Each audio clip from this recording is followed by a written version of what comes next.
sejarah bahwa hampir ratusan tahun dunia ini dikuasai oleh segelintir family saja gitu ya. Dan kita tahu di tahun 1900 ke bawah, jadi 1800 sekian, mata uang dunia adalah pound sterling. Dan yang menguasai juga keluarga A itu aja gitu ya. Dan keluarga ini menganggap pound sterling itu sudah mulai korup, udah mulai nggak jujur. Dia bilang dia harus punya suatu negara lagi yang dia akan kendalikan, dan dia putuskan namanya Amerika.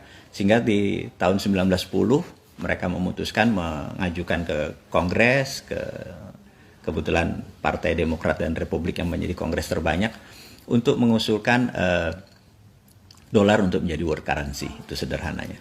Tapi banyak yang nggak setuju karena mereka masih agennya British atau England atau Inggris. Terus cerita ini berlanjut, dia ada peristiwa yang membuat Demokrat suaranya kalah, Republik akhirnya menandatangani, akhirnya disetujui, dan 35 tahun kemudian 1945 dolar menjadi world currency. Itu ya, saya mungkin sudah ceritakan berkali-kali. Saya mau lewatin terus. Terus berlanjut, ternyata dolar pun tidak amanah. Puncaknya adalah waktu tahun 2009-2008, di zaman Demokrat. Sekali lagi, Demokrat kalau jadi pemimpin pemerintahan itu selalu membuat dunia kacau. Jadi saya mau ulangi misalnya, suatu Kennedy, Demokrat, kemudian diganti Lyndon B. Johnson, Demokrat, Pak Karno tidak nurut, Pak Karno selesai. Kemudian Pak Harto, tahun 98 selesai karena nggak nurut Amerika, presidennya Clinton adalah Demokrat. Kemudian Timur Timur lepas dari Indonesia waktu Pak Habibie, presidennya juga Demokrat, gitu ya. Kemudian tahun 2008-2009 Obama menyetak duit billion dolar, itu pun Demokrat. Jadi kalau Demokrat jadi, perangnya bukan di permukaan, tapi perangnya shadow, perangnya intelijen, gitu ya. Jadi mereka punya economic hitman yang nyerang Venezuela, mereka punya economic hitman yang nyerang ASEAN di tahun 97, gitu ya. Saya akan cerita panjang tentang Demokrat, kenapa yang saya bilang begitu, Biden jadi. National threat di Indonesia besar sekali gitu ya. Tapi sekali lagi, itu kita bicara kalau bernegara. Sekarang yang penting kan rupiah kita aman gitu ya, kita akan sampai sana. Nah, di tahun 2009 ada hal yang menarik, sekelompok anak muda di Jepang itu yang namanya geng Satoshi itu, tidak percaya lagi sama currency. Karena currency dunia yang dicetak oleh yuan, oleh yen Jepang, oleh rupiah, oleh dolar, itu mereka bisa nyetak suka-suka dengan versi mereka. Apalagi negara kuat, strong country ya, seperti Jerman, seperti Prancis, seperti Amerika. Mereka bisa suka-suka mereka mencetak uang, dan habis itu uang tersebut disalurkan ke negara berkembang untuk mengimbangi inflasi yang kalau uang itu berada di negara mereka. Itu saya mau memulai dari cerita itu. Nah, yang menarik, anak muda itu menciptakan Bitcoin berbasis blockchain. Blockchain hanya ledger ya, hanya sistem ini. Nah, di tahun 2009 tersebut, blockchain masih nobody, masih nggak ada apa-apanya. Tapi dia menciptakan 21 juta Satoshi ini adalah fix. Jadi dia nggak nambah, dia nggak ngurangi. Karena sesuatu yang fix, itu menjadi predictable, menjadi bisa menebak. Kalau underlay-nya dia cetak print, itu dunia realnya menjadi tidak bisa ketebak. Ini kehebatannya Bitcoin. Bitcoin baru masa jaya 2016-2017. Bitcoin masa jaya, dan di sini kaum globalis merasa bahwa dunia nanti go digital. 2030 itu mungkin 5G digital itu sudah 90% gitu ya.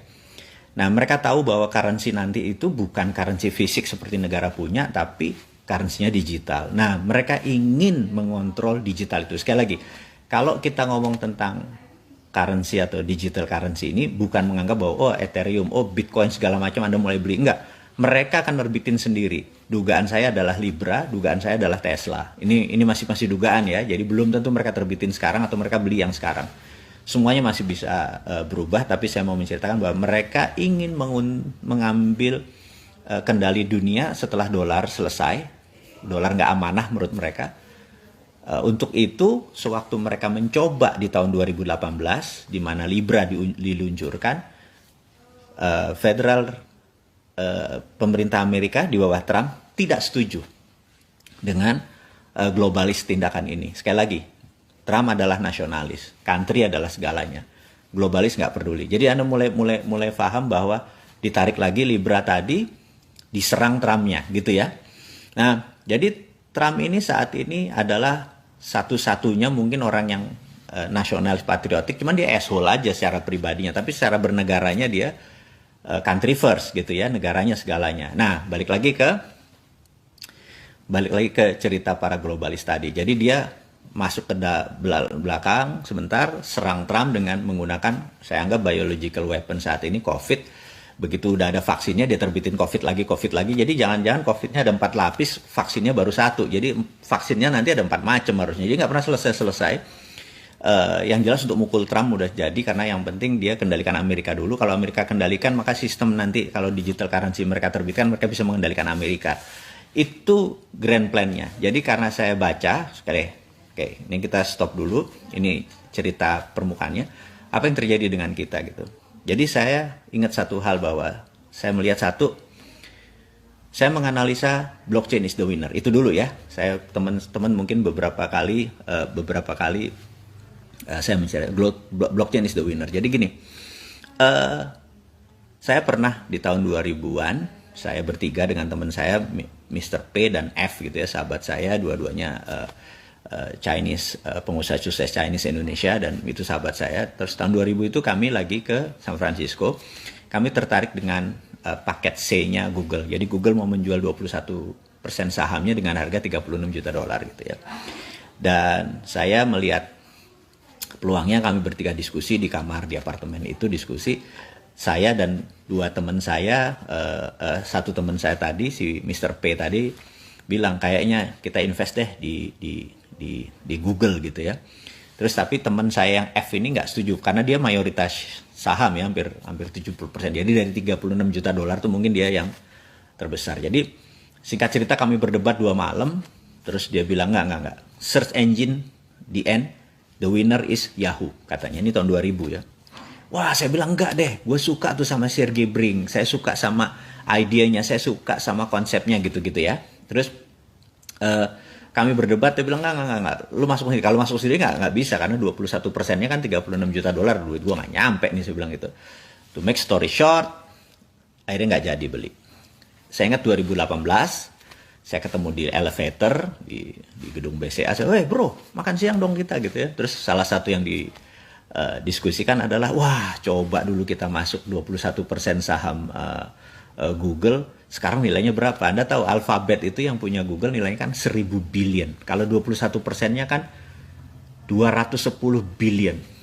APBN kita itu kan 2000 triliun, itu kira-kira 140 billion dolar. Jadi kita punya kekayaan tuh sama dengan kekayaannya APBN Indonesia. Saya bilang itu ngimpi lah, udah lewat gitu ya. It was then gitu ya. Terus saya bilang, lu main apa sekarang? Itu 2017 saya bilang, gue main blockchain, saya bilang kayak gitu. Ingat ya, Bitcoin adalah blockchain, tapi blockchain bukan Bitcoin. Jadi nanti akan kita sampai ke sana. Gue bilang, blockchain is the winner. Oh ya gitu ya. Jadi kita tahu di tahun 61 pemerintah Amerika memutuskan ingin membentuk komunikasi yang lain di luar PSTN. Dulu kan PSTN itu kabel ya. Tahun 64 mereka memulai proses produksinya. Kemudian tahun 69 untuk pertama kalinya WWW, internet diluncurkan gitu ya. Jadi sekarang ini internet WWW itu baru 52 tahun kali ya, dari tahun 69. Dan saya melihat bahwa blockchain akan men-challenge internet dan WWW tadi gitu. Saat ini masih hybrid, tapi suatu hari dia akan stand alone gitu ya. Nah, itulah platform yang kita ambil dari seluruh sistem. Saya tadi ada Santara, ada Dinar dan segala macam, kita menggunakan basic itu. Sekali lagi, itu tidak sederhana. Itu hanya teknologi dan kita masih hybrid, dan itu everlast. Karena itu perhitungan kita sangat trusted open ledger. Oke, selesai lagi ya alasan teknologi. Yang kedua adalah kita minta izin nih sama pemerintah Indonesia untuk menerbitkan sistem payment system gitu. Kebetulan partner kita IPMO, di mana sahabat saya yang juga memiliki saham di Dinaran ini punya payment gateway yang namanya IPMO. IPMO saat ini adalah alhamdulillahnya ya, udah 8 tahun berjalan, omsetnya baru 52 miliar per jam gitu ya. Jadi punya platform yang sangat solid sekali untuk menjadi mitra dari Dinaran. Jadi saya sangat serius sekali dengan teman-teman membangun Dinaran ini karena benar-benar tadi platformnya harus benar-benar solid. Karena kita adalah main di dunia pembayaran dan dunia payment system gitu ya. Ini benar-benar harus solid, nggak bisa dihack, nggak bisa dan lain sebagainya. Nah, jadi satu itu ya, saya mencerah latar belakangnya. Kemudian ada hal yang menarik, sewaktu kita minta izin ini, kita kan mau rupiah kita itu ada underlayingnya, ada, nggak boleh rupiah kita berdasarkan rupiah saja itu kita tahu. Anda tahu rupiah dibandingkan dolar tahun 70 itu dolar tuh $1 tuh 350 rupiah gitu ya. Sekarang $1 14.000 gitu kira-kira. Janji saya minta teman-teman nulis deh kira-kira tahun 2024 lah. Dolar ke 12.000 atau dolar ke 16.000. Udah sesederhana itu. Gitu ya.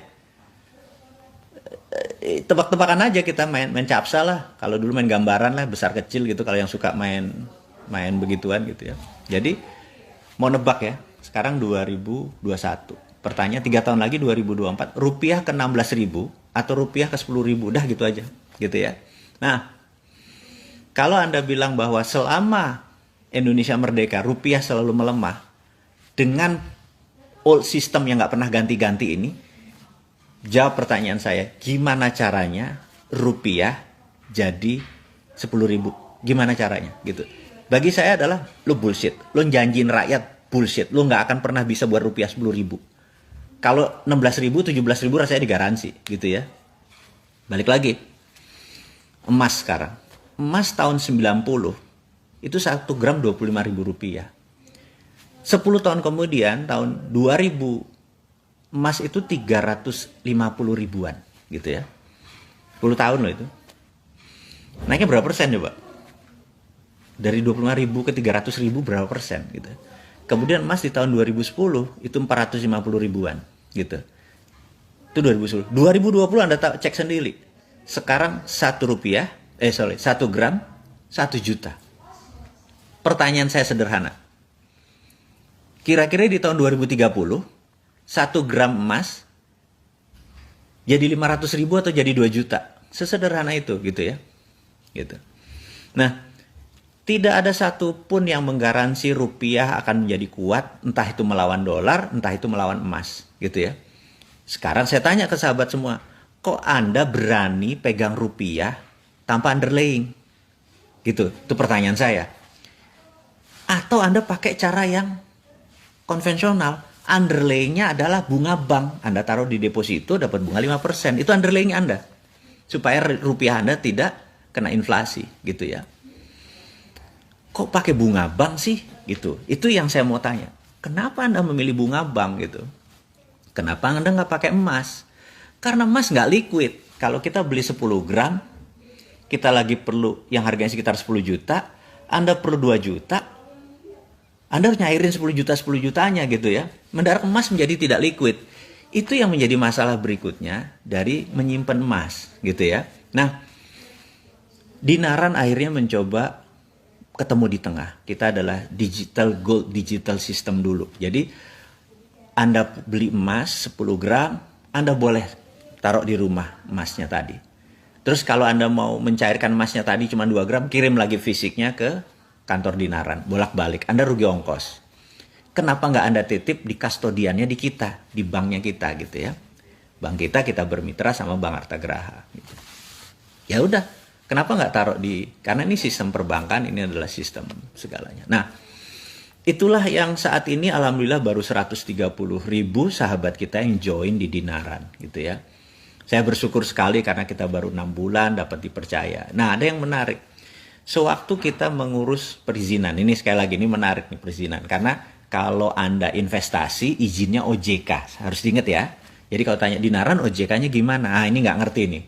Tapi kalau Anda sistem pembayaran, izinnya Bank Indonesia. Jadi ingat, Dinaran bukan OJK, Santara yang OJK, karena investasi. Kita nggak investasi kan, kita nabung dan sistem pembayaran. Kita ada di Bank Indonesia. Nah, saat ini mitra kita, karena kita bukan bank, kita LKBB, Lembaga Keuangan Bukan Bank, maka kita bermitra dengan Bank Artagraha gitu. Nah, why Bank Artagraha? Banyak bank yang lain. Bank Artagraha itu direspek sama Bank Indonesia. Udah sesederhana itu, dan dia bank buku 2. Nah, kalau bank buku 2 itu mudah ngomongnya dengan bagian teknologi, dengan bagian ini. Tapi kalau bank kayak Bank Mandiri, waduh, bisa 2 tahun nggak kelar-kelar, kapan bisnisnya gitu ya. Kalau izinnya. Nah, terus ada yang menarik lagi. Akhirnya kita buat, ini ada underlying emas. Nah, ini lagi yang menarik. Seumur-umur, kata si sistem perbankan ini, dia bisa berhubungan sama Menteri Perindustrian, Keuangan, dan lain sebagainya. Mereka tuh nggak pernah berhubungan uang tuh dengan Bapepti. Karena emas itu kan komoditi gitu kan. Jadi, ini bilang ini untuk pertama kali nih Anda ngerepotin bener gini. Hampir 9 bulan kita memproses karena izinnya dengan Bapepti. Jadi kebetulan salah satu shareholder kita adalah mantan Menteri Perdagangan, Pak Gita Wirjawan, di mana dia sangat dekat dengan Bu Sri Mulyani. Dia juga dekat sama Menteri Perdagangan dan Bapepti dan semuanya. Karena itu semuanya menjadi cepat. Jadi sahabat semua, membuat usaha di Indonesia, kalau sekedar punya good idea, masih kurang. Punya good money, masih kurang. Punya good people, masih kurang. Anda harus punya good connection, gitu ya. Jadi kedekatan kita dengan pemerintah seperti pejabat sekarang, ya kita menggunakan Pak Gita Wirjawan. Karena kalau saya sendiri, kalau ngomong itu kan bawaannya nyerang terus ke pemerintah gitu. Tapi kalau berbisnis kita orang yang berbeda. Kita kalau dalam agama saya yang Islam itu kita harus fleksibel. Fleksibel itu gimana ya? Kalau dari rumah saya ini sampai pasar sana tuh Al-Quran dijembreng sih dari Alif Lam Mim Al-Baqarah sampai surat An-Nas itu, maka akan ketemu titik tengah. Terus dibalik lagi dari Anas tadi dibalik ke Al-Baqarah tadi ketemu titik tengah yang kata-katanya wayatalatov gitu ya. Yang kalau kita sederhani malam Jumat kita bicara agama sedikit. Wayatalatov itu ya intinya tengahnya Quran itu kita harus fleksibel gitu ya, latif gitu ya. Latifah, orang yang fleksibel, orang yang lembut gitu ya. Jadi seperti bambu, begitu diserang kita rubuh, begitu anginnya nggak ada kita berdiri lagi gitu ya.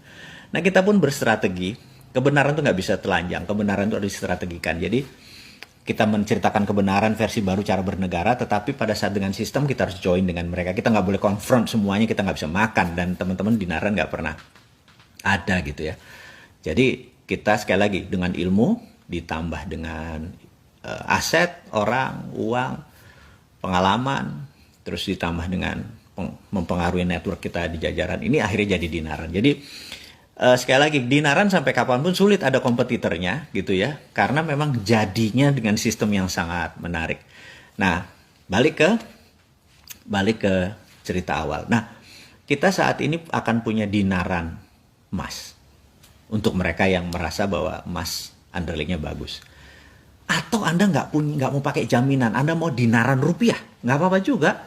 Kita akan punya nanti satu paket namanya Dinaran rupiah, ya Anda pakai inflasi, rupiah jatuh, rupiah menang, Anda menang. Tanpa underlying, Anda free fall gitu ya. Terserah. Atau Anda pakai underlyingnya gold, emas gitu ya. Dengan mengikuti harga emas berdasarkan LBMA, London Bullion, M, Marketing, E, saya lupa agency, apa segala macam, LBMA. Antam pun pakai LBMI. Jadi karena itu setiap jam 11 adalah cut off point, di mana di cut off itu kita ketahui ini harga sekarang adalah sekian. Itu pakai. Nah, banyak orang yang udah minta ke kita, oh nanti saya akan jawab kenapa ATM-nya belum keluar gitu ya. Jadi Anda boleh tanya, apakah banyak orang yang merasa enggak, saya nggak mau pakai underlying-nya emas, saya mau pakai underlying-nya dolar gitu ya. Nah saat ini kita sudah dalam sampai titik puncaknya menyelesaikan sistem tersebut dan perizinan. Sekali lagi, di Indonesia yang paling berat adalah masalah. Kalau nggak ada perizinan, besok udah dagang kita. Jadi sebentar lagi kita ada dinaran dolar. Jadi Anda bilang, aku nggak, underlying aku nggak mau pakai emas, aku mau pakai dolar, monggo. Ada yang bilang, aku tuh setiap setahun sekali pergi umroh. Jadi saat ini ada saudara kita yang berhaji dan umroh tuh sekitar 1 juta orang, tapi saat ini mungkin karena COVID agak tertunda sebentar. Sehingga yang jadi masalah adalah pada saat aku ke sana harus tukar real, kemudian dari real ke Indonesia lagi, tukar lagi, kena kurs bolak-balik. Nanti ada dinaran real. Jadi Anda di Saudinya pakai rial, balik ke Indonesia pakai rupiahnya gitu. Kita bekerja sama Stanchart. Jadi kita punya itu semua. Nah, bagaimana tentang kartu? Nah, kartu itu sudah 99% siap diterbitkan. Tetapi sahabat semua, kalau itu diterbitkan, ini kata regulator nih. Yang namanya OVO, yang namanya GoPay, itu minta sudah dari bertahun-tahun yang lalu nggak dia beri. Apa spesialnya dinaran? Gitu ya. Sekali lagi, ini saya balik.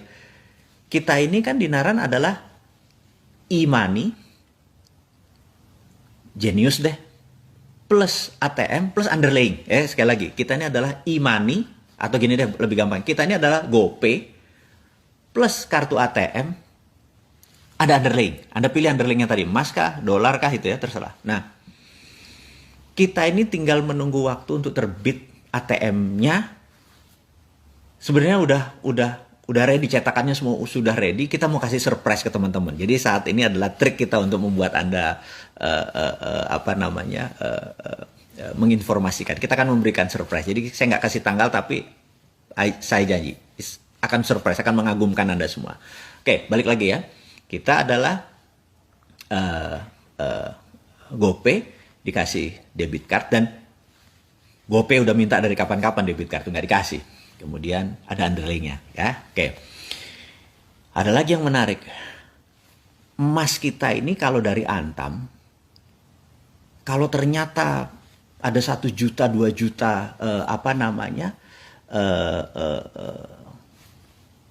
nasabah, transaksinya ini Antam nggak cukup. Kita udah tanda tangan sama Antam lah. Akhirnya ada sebuah berita yang saya mau umumkan saat ini. Jadi sahabat kita dan partner bisnis kita, Pak Gita Wirawan, kan punya tambang emas di Nusa Tenggara. Nah, tambang emas itu dinaran akuisisi. Nanti sekali lagi, ini hanya untuk make story ya. Dinaran swap share. Akuisisi itu tidak harus pakai ini.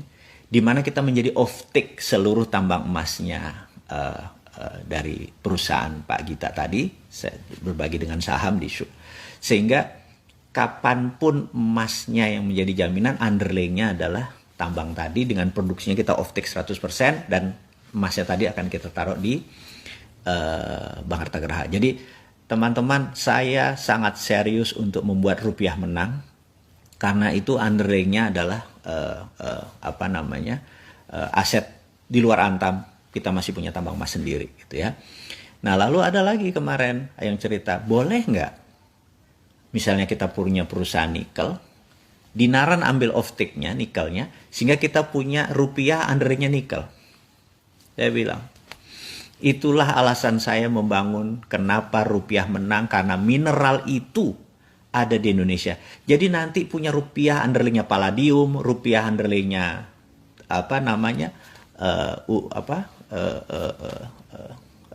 PGM atau precious group metal ada.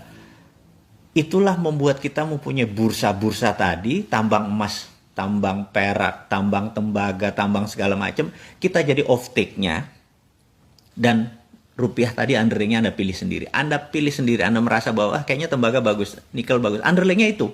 Begitu harga nikel naik, rupiah Anda naik gitu ya. Nah, teman-teman, ini kegilaan yang nggak sederhana gitu ya. Sekali lagi, saya minta dukungan sahabat semua bahwa ini PR kita masih banyak. Kita masih belum ada setahun. Izin kita masih tadi, berarti kita akan punya bursa untuk underlying tadi. Jadi saat ini ya masih dolar dulu, masih rial dulu deh. Apakah nanti rare earth atau logam tanah jarang bisa menjadi underlying kita, bisa gitu ya. Tantalum, germanium, platinum, bisa. Itu mimpinya bahwa harta kita tidak dibawa keluar, tapi jadi underlying dengan pakai digital. Jadi mungkin saat ini yang kita cari apa? Kalau Anda punya tambang, ya udah, dinaran jadi off take-nya. Jadi contohnya gini, Anda punya tambang emas kecil-kecilan deh. Katakanlah Anda bisa memproduksi selama 10 tahun tuh 500 kilo gitu ya. Dinaran akan jadi off take-nya. Nah, surat dinaran tadi Anda bisa pinjam dari bank karena penjaminnya adalah dinaran gitu ya. Itulah yang kita harus lakukan pada saat ini. Jadi, sewaktu tambang emasnya Pak Gita tadi memerlukan funding, karena kita punya crowdfunding yang tadi, yang sebenarnya duit kita semua tadi, yang menjadi emasnya tadi, inilah yang dijaminkan untuk mengeluarkan dana untuk membangun tambang emas tadi. Jadi uang muter aja di situ. Nah, alhamdulillahnya berdasarkan GRC cadangan emasnya Pak Gita itu cukup lumayan, hampir sekitar 11 lupa saya angka pastinya, nanti saya akan forward ke teman-teman supaya nggak sembarangan gitu. Tapi 11 ton sih ada kayaknya, sekitar 18 sampai 19 triliun. Jadi kalau ada uang 19 triliun di dinaran, underlying-nya ada gitu ya. Dan apakah ini stop? Saya akan bocorkan bahwa Pak Gita terus mengekspansi memberi tambang emas sebagai underlying dari dinaran. Ini cerita panjang gitu. Dan apakah dinaran berhenti di emas? Enggak, ada dinaran perak, ada dinaran nikel dan lain sebagainya. Jadi ada yang unik bahwa nikelnya tidak keluar, emasnya tidak keluar, emasnya di tanah air. Itulah yang saya bilang pemerintahnya suatu hari dinaran akan diakuisisi oleh negara Indonesia dan ini akan menjadi underlaying-nya. Dan saya kasih kalau negara minta, ya udah dinaran diambil untuk sistemnya daripada pakai link aja segala macam, ambil dinaran dan saya kasih buat negara. Bener nggak? Itu membuktikan bahwa kita NKRI garis lurus. Apa yang kita bangun itu hanya bentuk nyemoni atau nyindir. Lo nggak bisa gue bikin. Walaupun gue bleeding, gue berdarah-darah, gue harus dibilang dreamer atau segala macam, dibilang halu. Tapi kita udah buktiin gitu ya. Nah teman-teman, cerita-cerita dongeng seperti begini akan saya ulang-ulang terus. Karena ini adalah bagian dari kontribusi rupiah menang. Jadi saat ini, sahabat semua, jangan sampai rupiah Anda tidak ada underlying, tidak ada insurance, tidak ada. Kedua, jangan sampai underlyingnya tuh bunga bank. Itu. Lebih baik Anda pakai emas. Cuman emas digital. Tapi kalau Anda nggak mau pakai emas digital, Anda beli emasnya taruh di rumah, monggo. Gitu ya. Nggak masalah itu semua. Atau sebaliknya, Anda punya emas gede di rumah, punya 1 kilo, 2 kilo gitu ya. Terus daripada Anda bingung di rumah, ya udah taruh di dinaran karena kita punya security, punya insurance, taruh uang Anda terus mengikuti harga emas, rupiahnya Anda bisa tarik kapanpun, fisiknya pun Anda keluarin suatu hari Anda bisa. Semuanya simple dan kantor kami saat ini hanya satu. Karena kita akan menjadikan the first digital banking yang pakai underlaying. Kantor kita hanya ada di STJ Senayan. Jadi teman-teman semua yang di Jakarta Anda bisa datang ke kantor itu, Anda diskusi dengan teman-teman di sana. Kemudian kalau yang lainnya menggunakan digital lewat udara. Jadi sahabat semua, semoga informasi walaupun singkat ini Anda dapat memahami apa itu dinaran, kenapa rupiah menang, kenapa Indonesia akan berdaulat, kenapa seluruh tambang yang tadi hanya untuk kepentingan dagang diekspor keluar, hanya untuk trading, bukan menjadi underlaying yang membuat kita murka tuh, kenapa nggak jadi underlaying gitu ya. Nah kalau tuh jadi underlaying, rupiah dicetak berapapun underlayingnya kuat gitu ya. Jadi misalnya nih contoh nih, pemerintah Indonesia sekarang printing money deh, 10 triliun, 10 triliun taruh di kita punya underlayingnya terus disalurkan lagi ke masyarakat, itu rupiahnya punya underlaying gitu ya. Jadi mudah-mudahan sahabat semua, ini masih awal, ini masih perjuangan, ini penuh berdarah-darah, ini perlu kita bergandengan tangan, perlu nasihat, perlu kita masih belum sempurna, masih beta, tapi tanpa Anda ini semua nggak ada, tanpa Anda yang NKRI ini semua nggak ada. Kalau ya globalis ya udahlah, Anda menangin Ethereum, Anda menangin Bitcoin, monggo lah gitu ya. Itu pilihan Anda semua, tapi saya atas nama bangsa dan negara ingin mengajak Anda semua, yuk memenangkan rupiah, tetap pegang rupiah, dan pastikan rupiah Anda ada underlaying-nya.